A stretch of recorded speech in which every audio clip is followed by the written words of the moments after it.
Hi guys, thanks for tuning into my channel. This is Sonetta. So today I am going to give you guys a book suggestion to read, and I think this is a book that we all could benefit from. The video request came from Joanne. She asked if I would give a book suggestion, and two books came to mind right away, but I have to look for those books. I have a bunch of books boxed up in the garage because I don't have space for all the books that I have.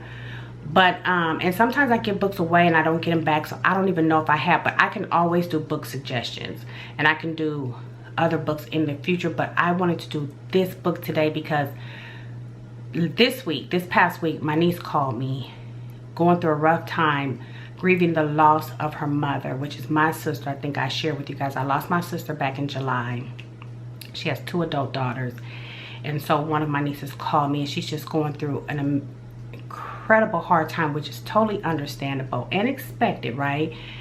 And so I was just sharing with her and, you know, being very tender with her and compassionate with her, allowing her to talk and cry and talk and cry. And then I thought about this book. It's called Good Grief by Granger E. Westberg. It's a companion for every loss. It is a quick read. It's only 91 pages. It was $5.99 on Amazon Prime, free shipping. And I'm gonna read it again. I'm gonna read it over this weekend. I'm gonna give this book to her this weekend when I see her. But it's a good tool to have, and it takes you through some of the stages of grief. The first one being the initial shock. Then there's denial, and then there's anger. Then there could be some bargaining, then there's depression, and then finally acceptance, and then sometimes there's guilt involved as well. And again, this book doesn't just talk about loss of a loved one. You can apply the principles in this book to any kind of loss, whether it's loss of a relationship through divorce or breakup, loss of a job, loss of anything that meant something to you, even a memento, whether you maybe you lost your grandmother's ring or something. Some people can go into a grieving process. And so I went through a divorce over 20 years ago, and there was a mother in our church who was a therapist. So she walked me through this book week by week by week, and it was very, very helpful. And one of the things that I know for sure is you can go through shock and denial. You can go through all of those stages and think you're okay for a while, and then you might relapse back into denial just out of nowhere, even after you have gotten all the way down to the stage of accepting it. And so my point to that I just want to stress is no two people grieve alike. I was telling my niece there's no rules to it, because she was sharing with me what people are saying to her. Like, girl, you gonna get through it. You are strong. She said she is so tired of people saying that she's so strong. And she was like, I just don't want to be strong right now. And I said, and you don't have to be. You have to find, for anybody who's grieving, you have to find a safe place to fall apart. You have to find a safe place to fall apart. And when I mean a safe place, I mean with safe people. Even if it's just 2 or 3 trusted friends or family to fall apart. Yes, when you go out into the world, into the marketplace, at work, you have to be strong. You have to put on, you know, strap up your boots and go to work and do what you got to do. But when you come home, if you need to fall apart, you need that. And so I was just sharing that with her. I gave her permission. When you're with me, you do not ever have to pretend. You don't have to ever pretend you're okay. I don't expect you to be okay right now. So I just wanted to share that with you, because healing requires treatment. You know, when they say you're going to be okay in time, time heals all wounds, not just by osmosis. I think you have to do some work. It requires treatment, whether it's reading a book. I think it's all of these things. Reading materials, going to see a therapist.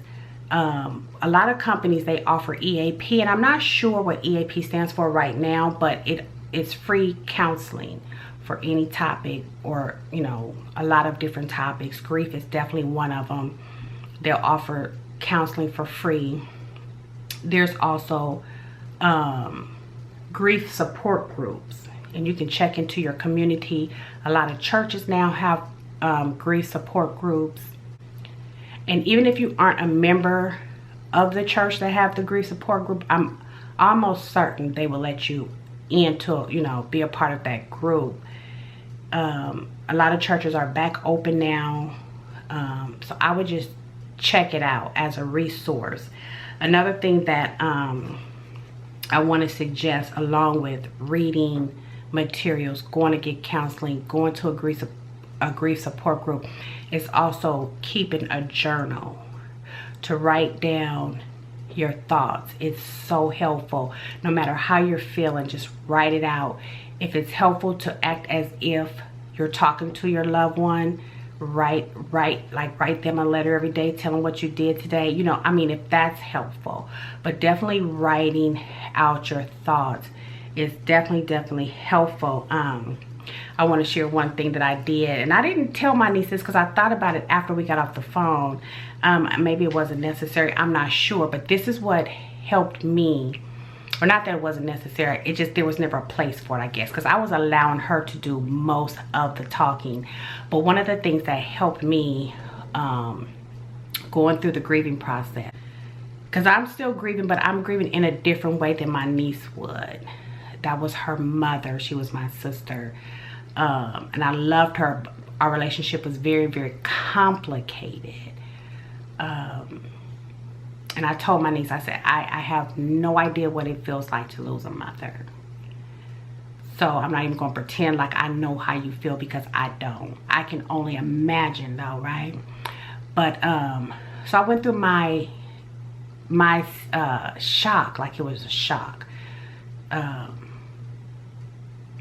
And I don't know about denial, but it was like, it's still so, it feels so unreal, right? So when we have dinner at my mom's, when someone comes through the door, I always look at the door to see who it is, because there's this feeling that she's gonna still come through the door. So just going through all that, but I had a dream about her, or just saw her in a dream, and I was in this window. Where I was, I don't know, wasn't inside of a house. I was just in a window looking slightly down, and I saw her come from the back of this house, the side of the house, and she was carrying something, and she looked so pretty. And I just spoke to her, and she spoke back, and that was the end of the dream. I just saw her come from the side of the house, the back of the house, I guess. And like I said, I didn't even see the house, but the scenery of the yard was my childhood home. I was born and raised in the same house up until I moved out on my own. And so that dream stayed with me all day. Went to work that day, thought about it, and I just was compelled to go to the house. I went to the house, parked in front of the yard, and it brought back so many memories, and just talked out loud to her, cried, prayed, some laughter, and that was just a big, huge part of my healing, because ever since that day, I felt so much better. Still hard to wrap my mind around that she's gone. So it's just a process. Like I said, there's no rules. No one gets to tell you how long you can grieve.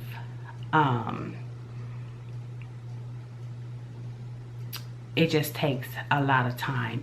So I would suggest, not necessarily loss of a loved one, but especially loss of a loved one. But if you lost your job, you're going through a hard time, you're grieving for whatever reason, I would definitely suggest this book. Buy it for someone you know who's grieving, like I'm doing. I'm buying this book for my niece because I know it would be beneficial for her to go through these steps, take notes while you're going through this book, read it more than once, keep a journal of your thoughts, and definitely go talk to someone. So that is all I have, you guys. Again, thanks for the suggestion for this video. If you guys have any comments that you want to make, any suggestions for how you got through grieving, leave the comment below. I